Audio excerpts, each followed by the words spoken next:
Assalamualaikum warahmatullahi wabarakatuh. Hai. Pada hari ini saya ingin bercakap tentang pemeriksaan ibu-ibu mengandung ataupun antenatal check-up. Apabila puan-puan disahkan mengandung, apakah perkara yang perlu dilakukan seterusnya? Perkara yang perlu kita lakukan seterusnya adalah membuat pemeriksaan secara berkala. Untuk pengetahuan puan-puan, pemeriksaan secara berkala ini telah pun diperkenalkan sejak awal kurun ke-20. World Health Organization telah pun memberikan saranan ataupun guidelines bagaimanakah pemeriksaan ini perlu dilakukan secara sistematik. Adalah perlu puan-puan faham betapa pentingnya pemeriksaan ibu-ibu mengandung ini dilakukan kerana ia melibatkan pemantauan dua nyawa, iaitu ibu dan juga bayi dalam kandungan. Dengan ini, dalam video saya ini, saya ingin memberi 7 sebab kenapa pemeriksaan ibu-ibu mengandung ini adalah sangat penting. Oleh itu, ikutilah video saya. Saya Dr. Fatimah. Saya adalah pakar perbidanan dan sakit puan dan telah bertugas selama lebih daripada 20 tahun. Saya bertugas di Hospital Pakar An-Nur, Bandar Baru Bangi. Dalam video channel saya, Dr. Fatty Online, saya ingin berkongsi hal-hal tentang kesihatan ibu-ibu mengandung dan juga sakit puan. Saya juga ingin berkongsi hal-hal menarik tentang bunga-bungaan, terutamanya roses. Pada video saya juga, saya ingin berkongsi tempat-tempat yang pernah saya lawati sebelum ini. Sekiranya anda sukakan channel saya, silalah tekan butang like, subscribe, notifikasi dan jangan lupa komen. Mudah-mudahan video ini akan memberi manfaat kepada kita semua.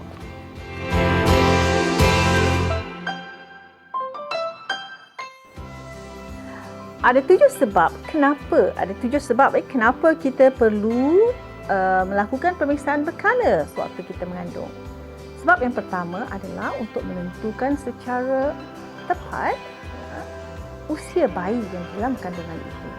Perkara ini boleh kita lakukan dengan 2 cara. Pertama adalah dengan mengetahui ataupun soalan pertama yang akan ditanya oleh doktor-doktor adalah bilakah tarikh terakhir hari pertama period kita yang terakhir ataupun our last normal menstrual period. So kandungan ini akan dijangkakan lahir 9 bulan 7 hari daripada tarikh period yang terakhir.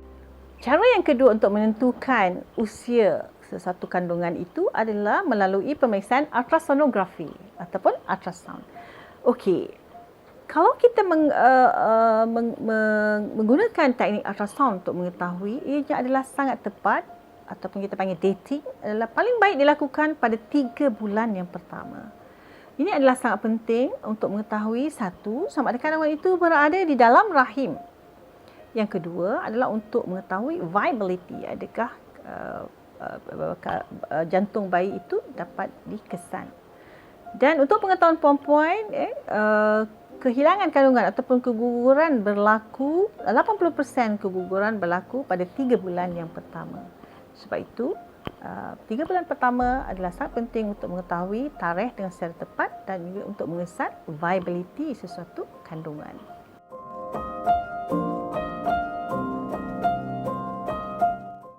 Sebab yang kedua adalah untuk mengetahui sama ada ibu-ibu bebas, untuk memastikan ibu-ibu bebas dari penyakit-penyakit yang boleh membahayakan kesihatan bayi dan juga ibu itu sendiri. Apa yang kita lakukan adalah apabila ibu-ibu datang berjumpa doktor akan ambil sejarah tentang penyakit-penyakit yang dialami oleh ibu, sejarah lampau dan juga current history. Sejarah seperti penyakit-penyakit seperti kencing manis, darah tinggi, penyakit-penyakit thyroid dan sebagainya. Sama ada ibu-ibu pernah melakukan apa-apa pembedahan yang lampau juga akan dicatatkan.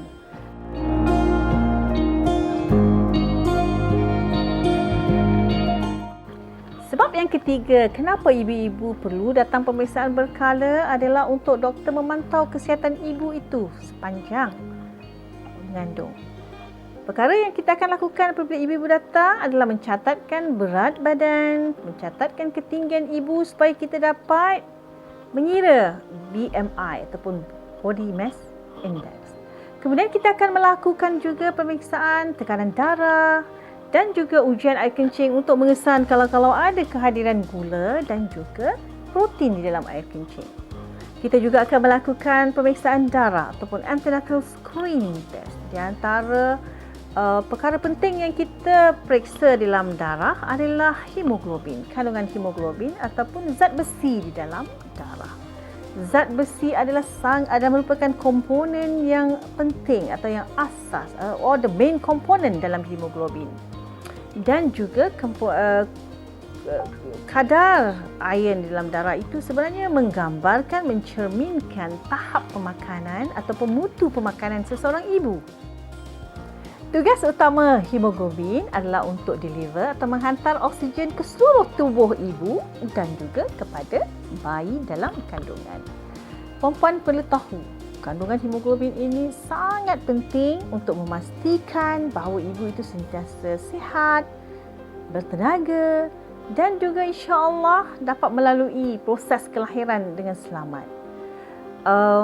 Saya juga akan bercakap insya-Allah tentang anemia ataupun masalah kurang darah semasa mengandung pada video saya yang akan datang.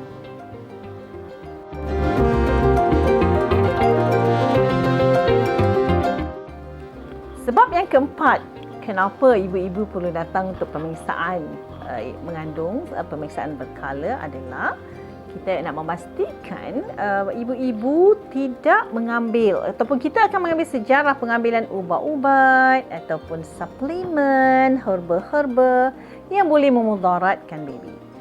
Untuk pengetahuan ibu-ibu, 3 bulan pertama adalah fasa pembentukan semua sistem dan organ-organ dalam tubuh bayi. Oleh itu, ubat-ubatan, herba, suplemen yang boleh memudaratkan baby mestilah dielakkan. Contoh, sekiranya ibu itu mendapat rawatan disebabkan jerawat yang teruk ataupun penyakit kulit yang teruk dan memerlukan mereka mengambil vitamin A, maka mereka mesti mendapat nasihat daripada doktor pakar tentang pengambilan ubat-ubat ini sebelum mereka merancang untuk mengandung.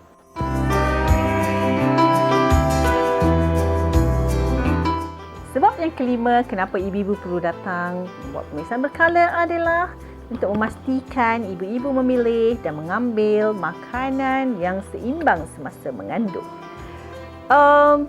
Maksudnya dengan makanan yang berkualiti dan mengambil dengan kuantiti yang mencukupi. Untuk pengetahuan ibu-ibu, apabila kita mengandung, kita memerlukan pertambahan dari segi sudut-sudut mineral, pengambilan mineral contohnya kalsium dan juga iron. Pengambilan makanan yang berlebihan seperti karbohidrat yang berlebihan mungkin boleh mengundang berat badan, kenaikan berat badan yang mendadak dan ia juga boleh mengundang kencing manis. Kenaikan berat badan yang mendadak ini terutamanya berlaku pada penghujung mengandung. Untuk pengetahuan ibu-ibu, pengambilan folic acid selalunya dinasihatkan supaya diambil sebelum kita rancang untuk mengandung, iaitu 2 atau 3 bulan sebelum mengandung dan diteruskan 3 bulan pertama mengandung. Kerana folic acid ini juga kekurangan folic acid dikaitkan dengan gangguan kesihatan seperti dia boleh menyebabkan berlakunya abnormalities pada bayi dan juga dia juga boleh menyebabkan keguguran.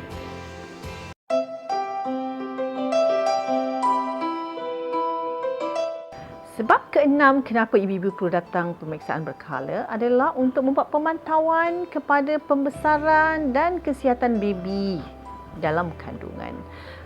Untuk pengetahuan perempuan, pada trimester yang pertama, terutamanya pada 11 minggu, 6 hari hingga 13 minggu, doktor-doktor pakar boleh melakukan pemeriksaan ataupun screening di mana kita boleh mengukur ketebalan di bahagian tengkuk bayi atau nama lainnya nuchal thickness score yang boleh memberi petunjuk atau petanda sama ada bayi itu abnormal ataupun tidak. Manakala pada trimester yang kedua, terutamanya pada 20 hingga 24 minggu, ibu-ibu boleh membuat pemeriksaan detail scan di mana pemeriksaan yang lengkap boleh dilakukan untuk melihat kalau ada kecacatan pada sistem tubuh pada baby dengan secara terperinci dan lebih jelas. Untuk pengetahuan juga, untuk ibu-ibu yang usianya 35 tahun ke atas, statistik menunjukkan mereka adalah lebih terdedah kepada kecacatan bayi-bayi sewaktu mengandung.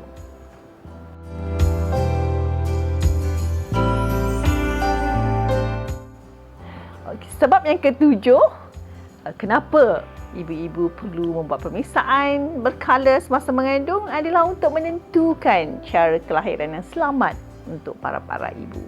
Dan ini adalah fasa terakhir dalam perjalanan ibu-ibu untuk melahirkan zuriat. Boleh saya katakan bahawa 80 hingga 90% ibu-ibu dapat melalui proses kelahiran, proses mengandung dan kelahiran dengan selamat, mudah dan tanpa komplikasi, kerana mengandung dan melahirkan adalah suatu proses fisiologi dan fitrah untuk ibu-ibu.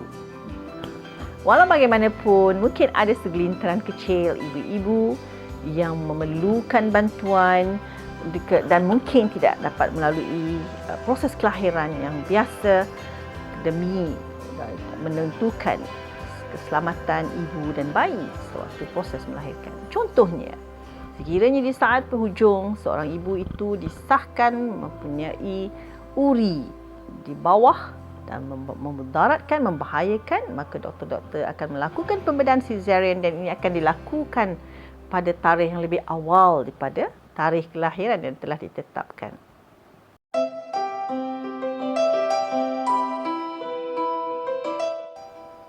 Sekian sahaja untuk video doktor pada kali ini. Saya berharap semoga ibu-ibu semua mendapat manfaat daripada video saya. Dan insya-Allah kita akan berjumpa lagi untuk topik-topik yang lain pada video saya yang akan datang.